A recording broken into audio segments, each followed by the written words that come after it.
Ok, amigos, bienvenidos nuevamente. Hoy vamos a estudiar el capítulo 11 Apocalipsis. Se titula Los dos testigos. Está dividido en dos partes, los dos testigos y la séptima trompeta, esta cúspide de los juicios de Dios. Luego veremos más adelante en los capítulos que siguen lo que son las siete copas de la ira y vamos paso a paso aprendiendo lo que Apocalipsis nos enseña. Te recuerdo que todo esto es una visión que el apóstol Juan tuvo esta revelación de parte de Jesucristo. A nosotros nos ha quedado como instrumento para conocer el plan de Dios, para conocer el corazón de Dios a través de su palabra, qué es lo que va a ocurrir en el fin de la era, en el fin de los tiempos. Ya estamos en estos últimos tiempos. La Biblia nos asegura en detalles que somos la última generación.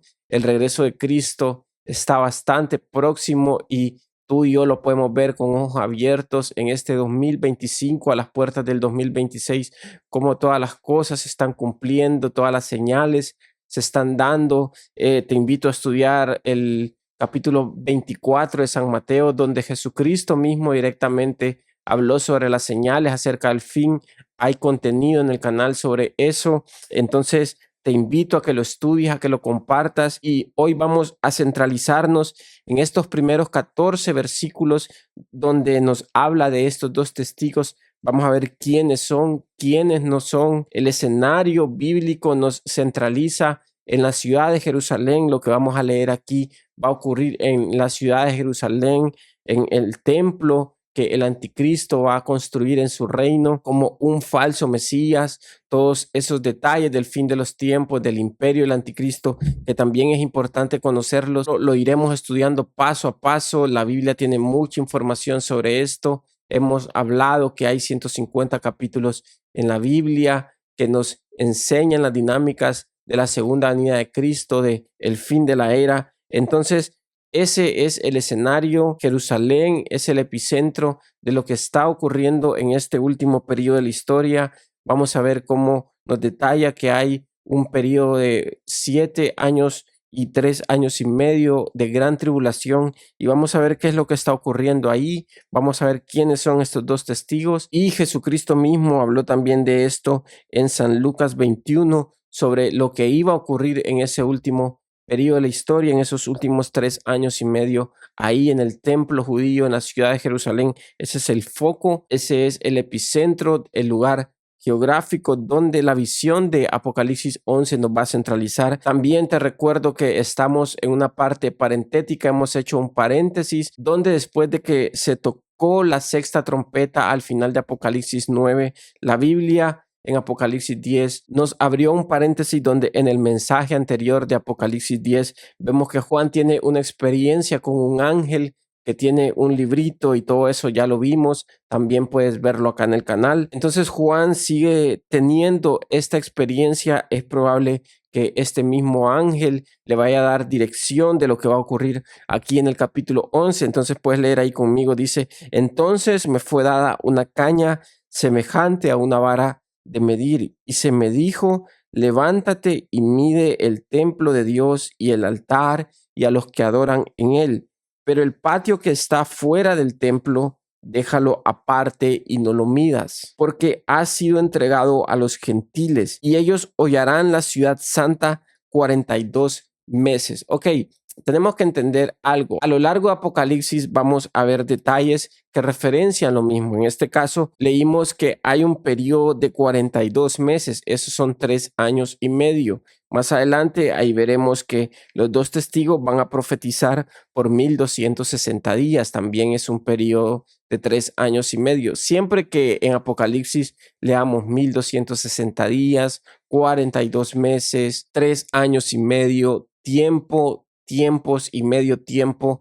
es la misma referencia a ese último periodo de 3 años y medio de la historia. El calendario judío está dividido en periodos de 30 días, mes por mes. Entonces 42 meses son 3 años y medio, 1260 días lo mismo. Tiempos y medio tiempo, 1 más 2 más medio son 3 años y medio. Entonces todas estas referencias son a ese último periodo de la historia bíblica, ese último periodo donde el anticristo va a gobernar como un falso Mesías, y a la mitad de ese periodo de 7 años, él se va a revelar como este emperador perverso, y veremos todos los detalles de su imperio, de su gobierno, que también es importante estudiarlo para tener luz, para tener claridad y para tener entendimiento. Y eso lo veremos a lo largo de semana tras semana que estaremos estudiando. Pero en estos primeros 2 versículos a Juan se le da una vara de medir y dice que se levante y que mida el templo de Dios. ¿Cuál es este templo que está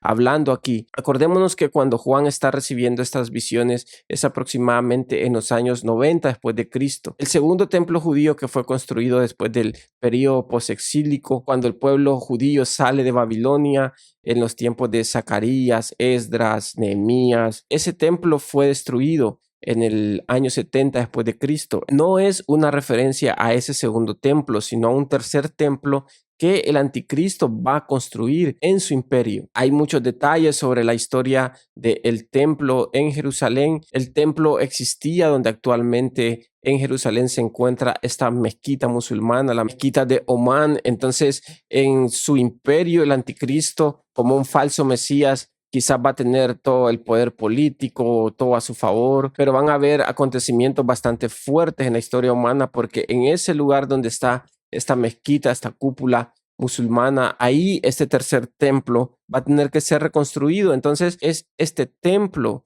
que Juan está viendo en visión, pero que asimismo recibe la orden de ir y medirlo, y dice que mide el templo, el altar y los que adoran en él, pero el patio que está fuera del templo déjalo aparte y no lo midas, porque ha sido entregado a los gentiles y ellos hollarán la ciudad santa 42 meses. Como te decía, en Lucas 21 Jesucristo habló detalles de cómo este lugar iba a ser profanado, sobre todo en los patios exteriores. Pero ¿por qué Dios está mandando a medir el templo, el altar y los que adoran en él? Este medir es básicamente señalizar. Dios quería señalizar quienes pertenecían a él, quienes lo adoraban a él. Estudiosos creen que es una referencia a los mismos 144,000 judíos que fueron preservados, que habla del capítulo 7 de Apocalipsis, porque más adelante en Apocalipsis 12 y 13 vamos a ver cómo la multitud y la humanidad sin Cristo va a adorar a la bestia. Entonces Dios de alguna forma quiere medir o señalizar quiénes son los que lo adoran a él, cuáles son sus santos, junto con toda la iglesia de Cristo que va a servir y adorar al Señor. Entonces está ocurriendo esto en los primeros 2 versículos. Ahora dice el versículo 3: y daré mis 2 testigos que profeticen por 1260 días vestidos de cilicio. ¿Quiénes son estos testigos? Dice el versículo 4. Estos testigos son los 2 olivos y los 2 candeleros que están en pie delante de la tierra. Ok, una vez más, bases que hemos establecido aquí en estos estudios, en estos mensajes en YouTube, es que no vamos a afirmar cosas que la Biblia no dice. Si la Biblia no nos dice quién es, qué es esto, qué es lo otro, no podemos sacar conjeturas, porque como te he dicho otras veces, Apocalipsis está abierto a un montón de interpretaciones. Yo puedo decir es esto, yo puedo decir es lo otro. Tenemos que ver qué es lo que la Biblia nos dice. A lo largo de la historia de esto se ha hablado mucho. Han dicho que son Elías, que son Moisés, que vuelven a aparecer.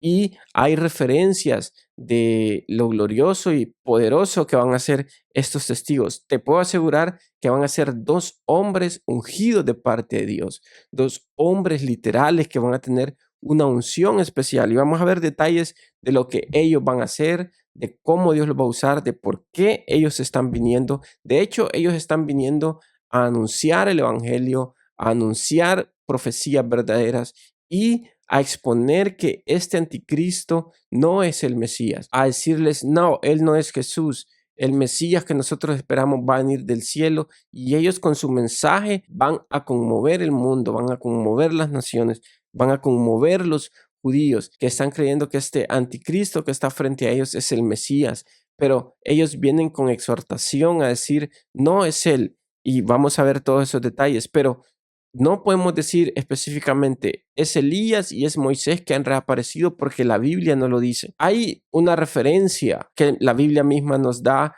con personajes que aparecieron en el Antiguo Testamento. En el Antiguo Testamento hubieron dos hombres que también se les llamó los dos olivos. Fueron hombres importantes en el periodo de la reconstrucción del segundo templo. Uno fue Zorobabel, que era el gobernante oficial, era un descendiente del linaje real del rey David, y el otro era Josué, el sumo sacerdote. Entonces dice, estos dos testigos, Apocalipsis 11:4, son los dos olivos y los dos candeleros que están en pie delante del Dios de la tierra. En el contexto histórico de la referencia que Apocalipsis mismo nos da con Zacarías 4, el 11 al 14, vemos que Zacarías fue este profeta del periodo post-exílico, aproximadamente en el año 600 a.C., cuando el pueblo judío salió de Babilonia después de 70 años de cautividad y comenzaron a regresar a la tierra de Jerusalén para reconstruir el templo, para reconstruir la ciudad, y eso fue en varios periodos. Entonces Zacarías, este profeta, con su mensaje buscaba reanimar al pueblo que estaba reconstruyendo el templo bajo el liderazgo, como te decía, de Zorobabel, el gobernador, y Josué, el sumo sacerdote, el líder político y el líder espiritual. La visión del candelabro que ve Zacarías en Zacarías 4, él ve un candelabro, podríamos decir que es como esta figura de la menorá judía, aquella lámpara que tiene 7 brazos, tú la has visto. Él ve este candelabro con dos árboles de olivos. El olivo, tú sabes, es este árbol donde crecen las aceitunas, de donde se extrae el aceite virgen. Entonces dice que la visión del candelabro y los dos olivos simboliza la obra del Espíritu de Dios que sostiene y capacita a estos ambos líderes. Por eso el versículo central importante en la visión de Zacarías 4 es Zacarías 4:6, donde Dios le dice, no es con ejército ni con fuerza, sino con mi espíritu, ha dicho Jehová de los ejércitos. Toda la reconstrucción del templo y más adelante la ciudad y los muros iba a ser con la ayuda del Espíritu Santo. Y si has leído la historia en Nehemías, que estaban estos enemigos Sanbalat y Tobías que se habían opuesto a la reconstrucción del templo, esta reconstrucción del templo se detuvo, la construcción aproximadamente un periodo de 15, 20 años, y después se volvió a construir. Entonces en medio de todo eso Dios le está diciendo a Zacarías, dile a Zorobabel y a Josué que no es con ejército ni con fuerza, sino con mi espíritu, ha dicho Jehová. Entonces Dios estaba diciendo que estos dos hombres, Zorobabel y Josué, eran referencia a estos dos ungidos que tenían la autoridad de Dios para continuar la obra. Ahora, en el contexto profético de Apocalipsis 11, Juan ve dos testigos que aparecen para profetizar durante 1260 días, 3 años y medio, y son dos figuras ungidas que van a proclamar la verdad de Dios en medio de una humanidad rebelde. Juan los describe con las imágenes de Zacarías. Estos son los dos olivos y los dos candeleros, es decir, los dos testigos son la continuación del modelo de Zacarías, representan la luz del testimonio de Dios sostenida por el Espíritu en medio de tiempo de oposición. Entonces, eso es lo que está ocurriendo. Estos dos testigos que van a aparecer no son Moisés ni tampoco Elías, los profetas antiguos, porque la Biblia no dice son ellos. Da referencias a las señales y el poder y la unción que Elías y Moisés tenían. Ya lo vamos a leer, pero no especifica que sean ellos. Solo dice que van a tener la misma unción que representaba luz por medio del Espíritu Santo que tuvieron Zorobabel y Josué. Pero no sabemos quiénes van a ser. Van a ser dos hombres ungidos de parte de Dios, dos hombres con autoridad, dos hombres que van a tener el mensaje más poderoso para el fin de los tiempos. Yo he visto un montón de locuras en internet, que hay gente que dice, yo soy uno de los testigos, nosotros somos los testigos. No, hermanos, todo lo que está ocurriendo en Apocalipsis, todo lo que Juan vio, no se ha cumplido. Va a ser exponencial. Recuerda que en el punto histórico por donde vamos cruzando la enseñanza, ya han ocurrido cosas dificilísimas. La ecología, el planeta está en medio de los peores juicios de parte de Dios. Dios enjuiciando a la humanidad, el mundo, ha muerto casi la mitad de la población humana, ya se han soltado 7 sellos, se han soltado 7 trompetas. Entonces, el escenario en el cual la Biblia se encuentra en Apocalipsis 11 no tiene comparación. Esto no ha ocurrido.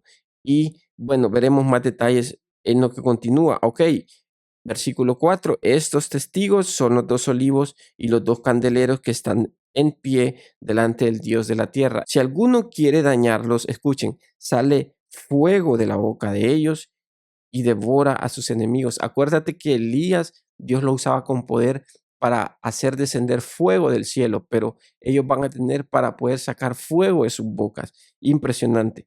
Y si alguno quiere hacerles daño, debe morir él de la misma manera. Durante su mensaje profético que va a durar 3 años y medio, exponiendo a un falso Mesías, ellos van a tener toda la autoridad de Dios, toda la majestad del poder de Dios respaldándolos. Estos tienen poder para cerrar el cielo a fin de que no llueva en los días de su profecía. Igual Elías, el profeta antiguo, él oró durante un tiempo de escasez, un tiempo de sequía que hubo en la nación de Israel y no llovió durante 3 años y medio. Dice, y tienen poder sobre las aguas para convertirlas en sangre y para herir la tierra con toda plaga cuantas veces quieran, igual que en el tiempo de Moisés. Elías y Moisés, estos hombres de la antigüedad, no hacían las cosas que sucedían por ellos mismos. Era el poder de Dios manifestado a través de ellos. Con los 2 testigos del fin de los tiempos de Apocalipsis, ellos van a operar en el poder de Dios, pero de una forma aún mucho más impresionante. Versículo 7. Cuando hayan acabado su testimonio o su mensaje, la bestia, el anticristo, te lo he dicho, la referencia al anticristo son la bestia, el cuerno pequeño, el inicuo, el hijo de perdición, etcétera. Todos estos son el anticristo. La bestia que sube del abismo hará guerra contra ellos y los vencerá y los matará. Y sus cadáveres estarán en la plaza de la grande ciudad que en sentido espiritual se llama Sodoma y Egipto, donde también nuestro Señor fue crucificado. Ok, dice que el anticristo, la bestia, va a matar a los 2 testigos después de que ellos hayan acabado su testimonio, su mensaje, y los va a derrotar, los va a matar y los va a humillar y exponer en las plazas de Jerusalén. ¿Por qué se le llama Sodoma y Egipto? Estas son referencias a la perversión y la inmoralidad sexual, Sodoma, que Israel como tal y el pueblo judío manifiestan, y Egipto es una referencia a la esclavitud por el pecado. Ok, recordemos que el escenario es que dentro del templo y en el altar hay gente adorando a Dios, pero en los alrededores de la ciudad y de los muros, puedes leerlo en Lucas 21, la ciudad va a ser entregada a los gentiles para ser hollada. La perversidad que va a existir, el nivel de maldad, el nivel de pecado que predomina y de alguna forma al pueblo judío también ha cegado con idolatría, con alejarse de Dios, con ir tras los ídolos, siempre ha sido bastante lamentable y delicado. Lastimosamente, el pueblo judío sabemos que ha negado al Mesías, se ha alejado de la ley de Dios, han profanado la ley de Dios de muchas formas. Entonces, la condición de pecado en la que se encuentra la humanidad y específicamente los que están aquí siendo partícipes de esto en Jerusalén es bastante lamentable y dolorosa. Entonces el anticristo viene y los expone y los humilla en las calles y en las plazas de Jerusalén. Dice el versículo 9, y los de los pueblos, tribus, lenguas y naciones verán sus cadáveres por 3 días y medio. Hay un detalle bastante interesante aquí. Y no permitirán que sean sepultados. Y los moradores de la tierra se regocijarán sobre ellos y se alegrarán y se enviarán regalos unos a otros. Imagínate qué escena. Están alegres porque han matado a estos 2 testigos.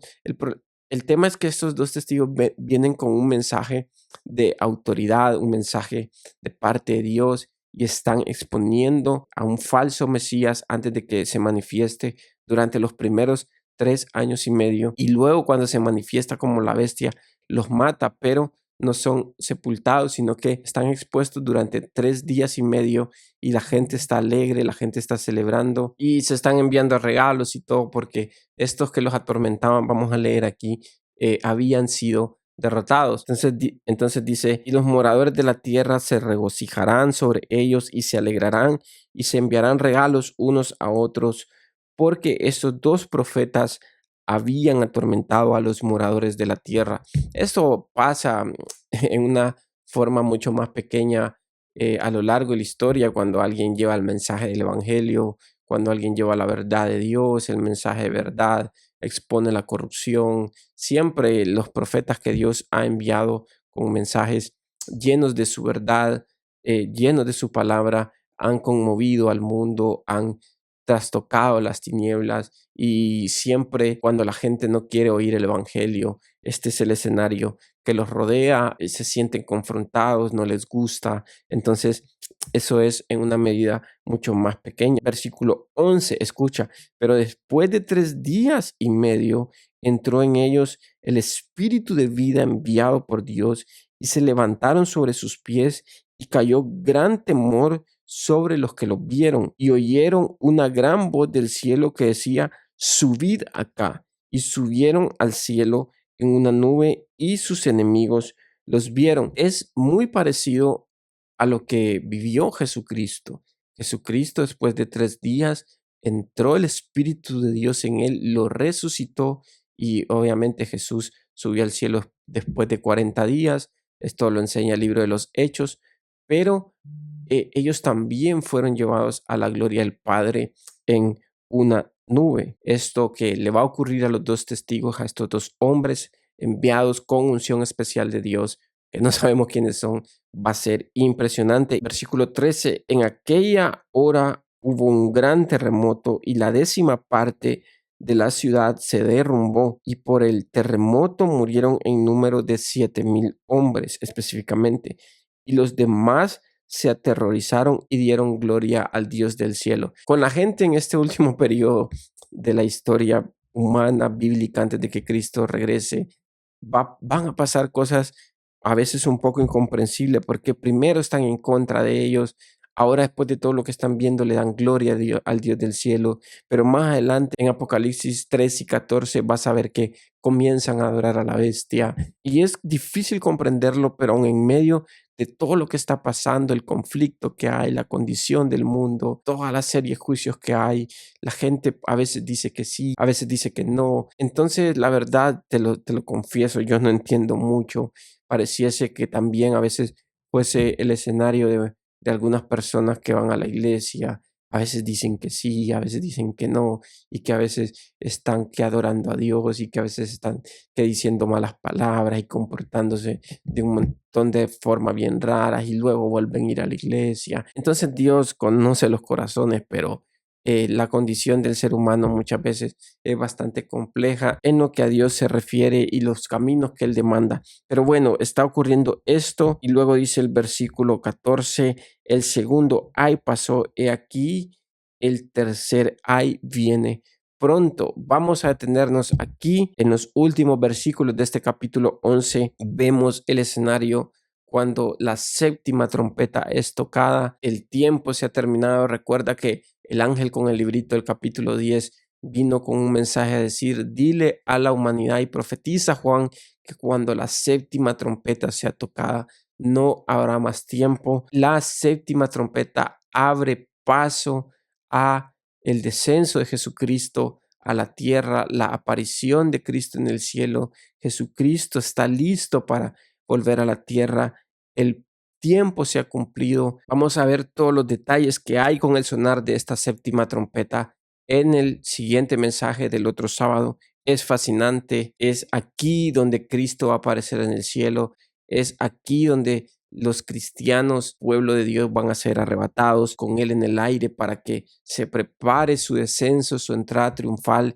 Veremos todos esos detalles, y eso es lo que está ocurriendo. La historia bíblica de Apocalipsis 11 está en el clímax del tiempo final. Cristo está por venir. Luego el mismo libro de Apocalipsis nos va a introducir en otra parte parentética más, y luego en otra parte cronológica más, hasta que lleguemos a Apocalipsis 19, 20, 21, 22. Aún hay mucho que aprender, hay mucho que meditar, hay mucho que digerir de parte del Señor es fabuloso, es fascinante. Tenemos todavía 11 capítulos por delante, pero bueno, espero que podamos estar aquí sábado a sábado como siempre. Ora por mí, ora por mi familia, por mis amigos, por todo lo que está ocurriendo. Yo también oro al Padre para que bendiga tu vida. Así que nos vemos el siguiente sábado a las 9 de la noche. Bendiciones.